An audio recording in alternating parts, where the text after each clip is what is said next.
Болашақ, бақыттысың ба? Сенің арманың орындалды. Ақшақар, теңізге келгенімізге әлі де сен алар емеспін. Қаншалықты үлкен және шынымен де тұзды екен. Шынымды айтсам, мұнда келгенімізге әлі де таңғалам. Саған сенбегенім үшін кешірші. Маған ол шындыққа сәйкес келмейтін сияқты және ертегі болып көрінді. Енді мен сенен үлгі алып, армандауды үйренем деп ойлаймын. Ең бастысы сену, сонда бәрі міндетті түрде орындалады. Қыздар, біз сендерді таппай жүрміз. Осылай істеуге бола ма екен? Жүрегім аузымнан шығып кете жаздады ғой. Қыздарды таптық. Сен сонша уайымдап едің. Ал сендер, жас ханымдар, қайда баратындарыңды ескертіп кетулерің керек еді ғой. Боран аға, Грей ағай, бізді кешіріңіздерші. Біз мұндай ғажайыпты ешқашан көрген емеспіз. Қызығып жүріп, дүниенің бәрін ұмытып кетіппіз. Мен де бірінші рет осындай сезімде болғам. Боран, саған қалай? Теңіз ұнай ма? Ол сондай, соншалықты үлкен, өте үлкен. Жалпы, сен оны бір сөзбен сипаттай алмайсың. Қандай қызықсыз. Боран аға, есіңізде ме? Мен де сіз сияқты айтып ем. Ол бұлай, ол анандай деп. Иә, қыздар, мен эмоцияға батып кеттім. Сөзбен айтып жеткізу мүмкін емес. Бірақ мен реалистпін. Сондықтан да бірінші кезекте қауіпсіздік туралы ойлаймын. Біз мұнда жарысқа келгеніміз естеріңде ғой. Сондықтан режимді ұстанамыз. Ешқайда кетпейміз. Бәрін үлкендерден, яғни бізден сұрайсыңдар. Жақсы, біз мұндайды енді қайталамаймыз деп уәде береміз. Қазір кестемізде қандай жоспар бар екен? Біз таңды қарсы алдық, су рәсімдерінде қабылдадық. Сондықтан қазір бәріміз таңғы асқа барамыз. Біз бүгін тағы да теңізде шомыламыз ба? Қыздар, астан кейін жаттығамыз. Жарысты ұмытпаңдар. Біз мұнда көңіл көтеру үшін келген жоқпыз. Әрине шомыласыңдар. Күн сайын және бірнеше рет. Жаттығудан кейін, содан кейін түскі астан кейін және қаласаңдар күн батқанға дейін. Қандай тамаша. Онда таңғы ас ішейік. Қарным ашып кетті.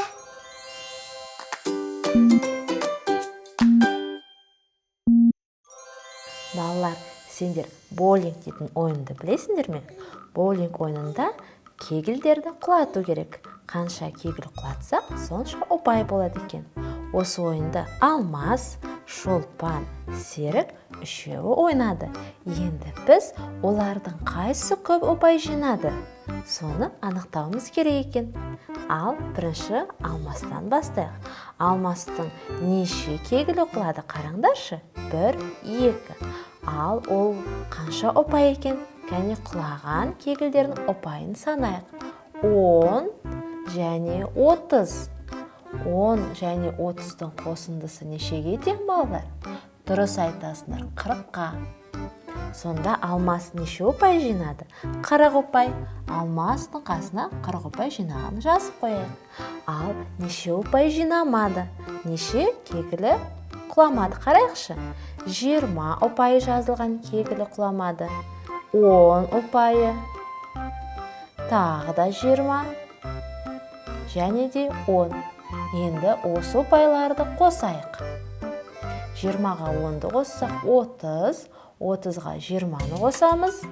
Дұрыс айтасыздар, 50, 50-ге тағы 10-ды қосамыз, 60.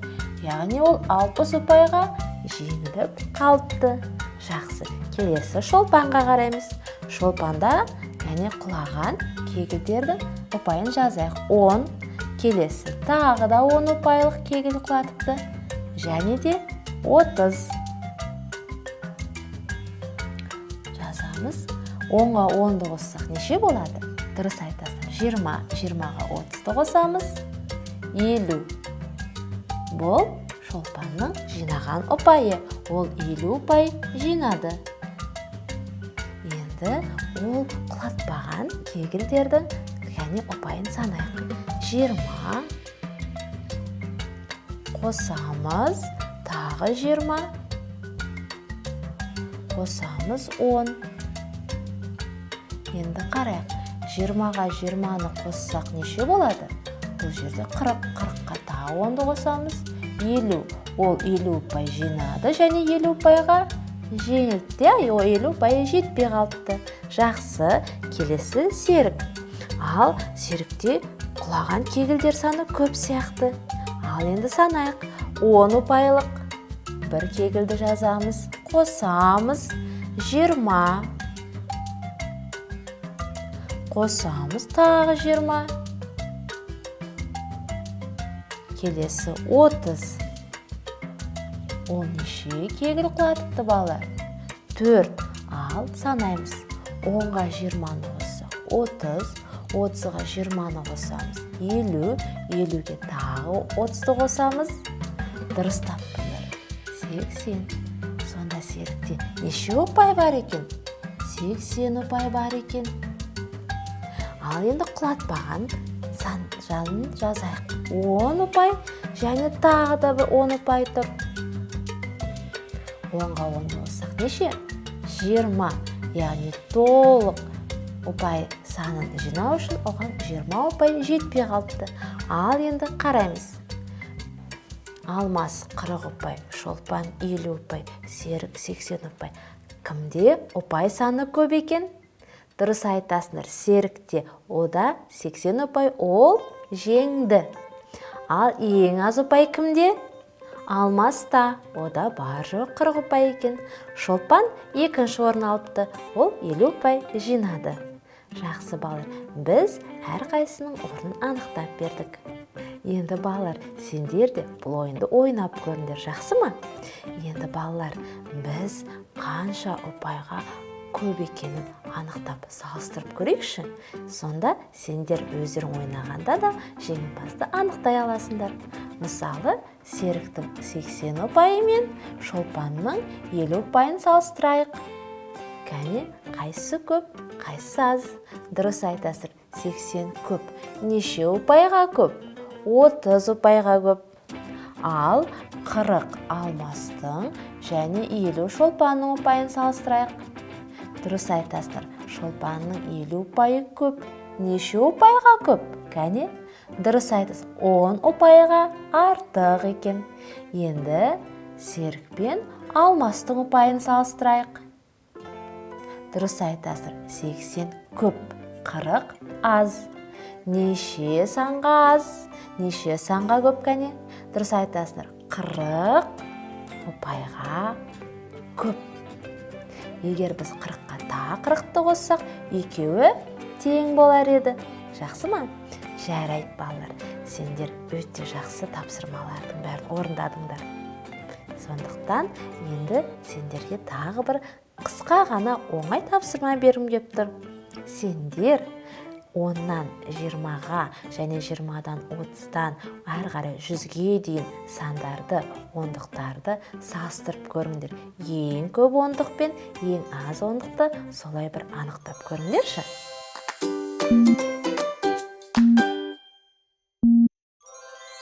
Моншақ, арқаңды тік ұста.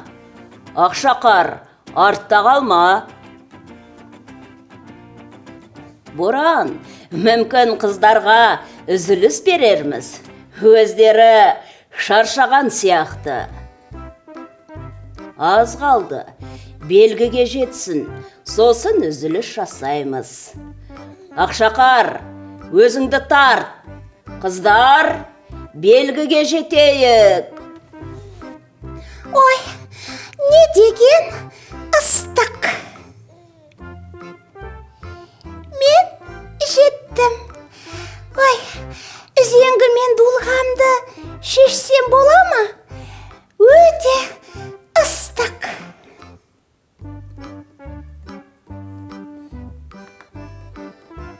Ой, ақыры жеттім-ау. Ешқашан бұл жер бізден ыстық болады деп ойламаппын.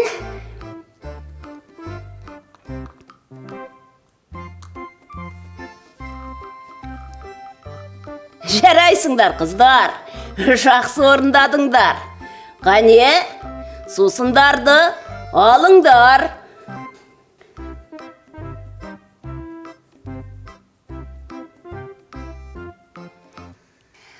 Ой, қандай дәмді су.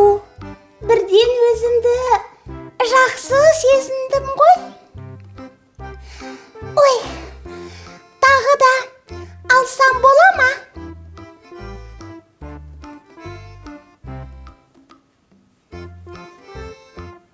Ұста, тек абайлап, аздап ішіңдер.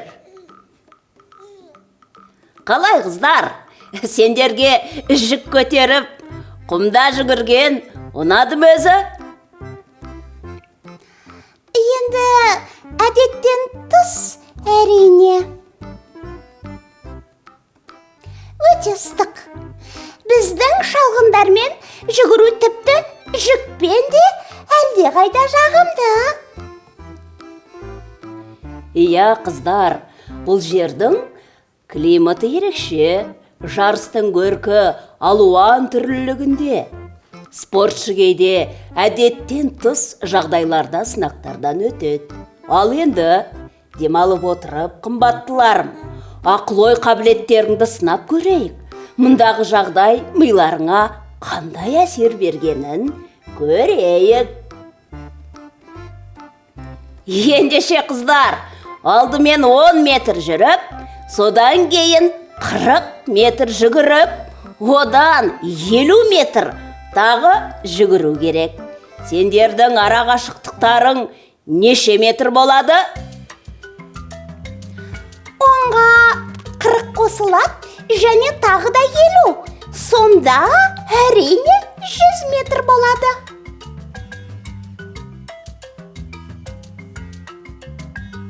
Тамаша, Ақшақар, енді айтыңдаршы, 100-ден алдымен 30-ды, одан кейін 40-ты алып тастасақ, қанша болады? 100-ден 30-ды алсақ 70, одан 40 алсақ 30-ға тең болады. Жарайсыңдар, біздің қыздар ешқандай күйзелістен қорықпайды. Олардың ақыл-ой әрқашан таза және шұқыр. Енді шомылуға рұқсат. Алақай, моншақ, қанеке, көп жет. Байқаңдар, өздері шаршадық дейді. Соншама энергияны қайдан алады? Кеттік, біз де шомылайық. Расында да қатты ыстық екен.